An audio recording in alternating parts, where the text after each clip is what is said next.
이무는 샴록이 도착하자마자 본래의 몸으로 옮겨갈 준비를 마쳤고 하늘에서 거대한 마법진이 나타나 이무와 군코를 향해 검고 스산한 빗줄기를 뿜어냈고 이무는 성공적으로 자신의 본체로 돌아온 데 성공합니다. 하지만 여전히 이무의 본체는 완전히 회복이 되지 않은 상태였고 이무는 주먹을 꽉 쥐며 밀짚모자, 이 정도로 깊은 상처를 남기다니, 만약 카미테키를 활용할 기회가 왔었더라면 최후를 맞이하는 것 내가 되었을지도 모르겠군 이라고 말하며 자신의 몸에 이토록 깊은 상처를 남긴 루피를 인정함과 동시에 조금은 불안한 듯한 표정을 짓습니다. 한편 이무가 자신의 본체로 돌아오며 군코가 정신을 차렸고 군코는 이무가 자신의 몸으로 샹크스 미호크와 싸우며 얻은 부상과 상처로 인한 고통을 느끼며 비명을 질렀고 잠시 후 이무를 바라보며 이무님 이라고 말하며 이무를 바라봅니다. 하지만 그 순간 군코의 하반신에 검은 불꽃이 피어났고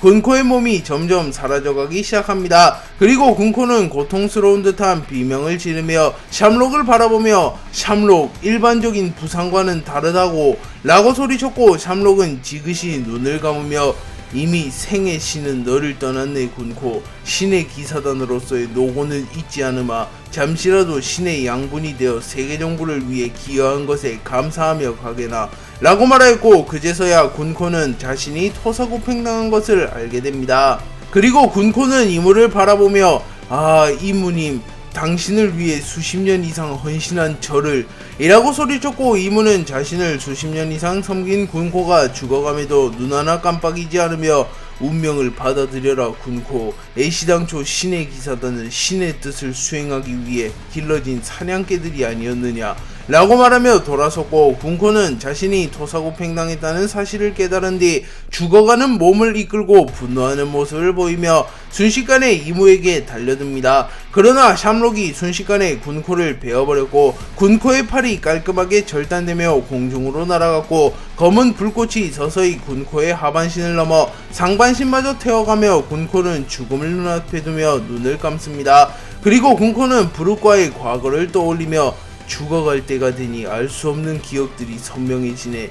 소울킹, 당신을 다시 한번 마주보고 싶었는데 라는 유언을 남기며 사망합니다. 샹크스와 미호크가 이무와 격돌하며 시간이 꽤나 흐르게 되었고 루피도 몸을 어느정도 회복하는데 성공합니다.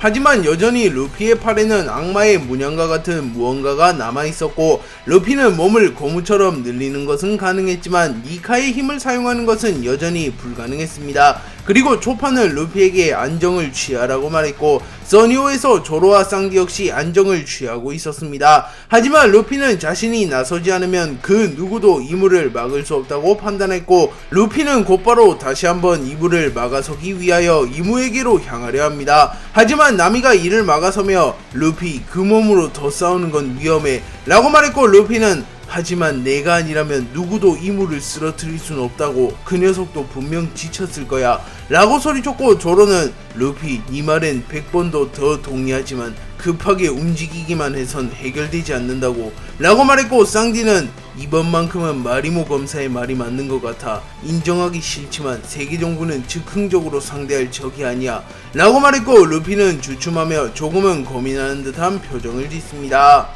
아이기스는 아발론 들피로 복귀한 이후 몸을 추스른 뒤 이무의 목소리를 빌려 오로성들에게 연락하였고 워큐리는 여전히 빈사 상태, 나스주르는 대지의 신 가우스티 엘과 대치 중이었으며 피터, 마스는 레드라인 근처에서 대기 중이었기에 곧바로 이무로 위장한 아이기스의 연락을 받습니다. 그리고 피터는 이무님, 매의 눈 빨간머리와의 싸움은 끝나셨나이까? 라고 물었고 아이기스는 물론 워큐리, 갈링, 나스주르는 어떻게 되었지? 라고 되물었고 마스는 워큐리 성과 갈링 성은 빈사 상태이며 나스주르는 알 수 없는 적과 대치 중입니다 라고 말합니다. 그리고 아이기스는 의아해하는 표정을 지으며 알 수 없는 적 자세히 말해보거라 라고 말했고 마스는 자세히 보지는 못했지만 지니샤만큼이나 거대한 코끼리의 형태를 한 괴물이 잠시 나타났다 사라졌습니다 라고 말했고 아이기스는 코끼리 형상의 괴물, 아마 태고 시대의 신 중 하나인 대지의 신이겠군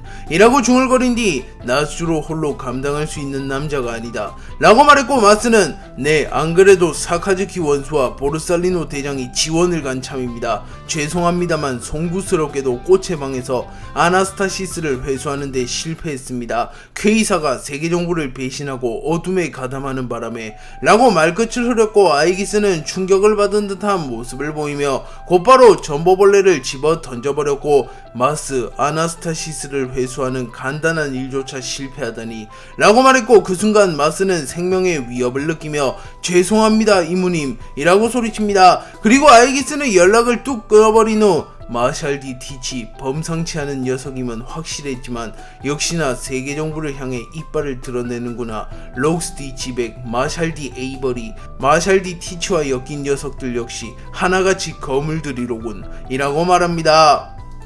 아이기스는 티치가 아나스타시스를 탈취했다는 소식을 들은 뒤 잠시 과거를 회상하였고, 록스와 이무가 독대했던 시점을 떠올립니다. 록스티 지백은 마리조아에 나타나 난장판을 일으켰고, 천룡인들이 위협을 받자 당시 해군 대장이었던 쿠로사이에게 록스를 제압하라는 명령이 하달되었고, 쿠로사이는 쓰레기 해적은 치워도 끝이 없군 이라고 중얼거린 뒤 곧바로 마리조아로 향합니다. 쿠로사이는 검은 코뿔소라는 뜻이며, 쿠로사이는 절대적인 정의를 추구하는 인물이며 정의를 위해선 인간의 목숨마저 하찮게 여기던 인물이기에 검은색을 상징하는 쿠로라는 상징색을 부여받았으며, 마치 코뿔소처럼 단단하고 강직한 성격을 가졌기에 사이라는 코드네임을 부여받게 되며 쿠로사이라고 불리게 됩니다. 록스는 마리조아에 나타난 이후 단번에 마리조아를 쑥대밭으로 만드는 데 성공하였고, 순식간에 성지 마리조아는 불바다로 변합니다. 그리고 에단바론 칠리즈 성은 기겁하며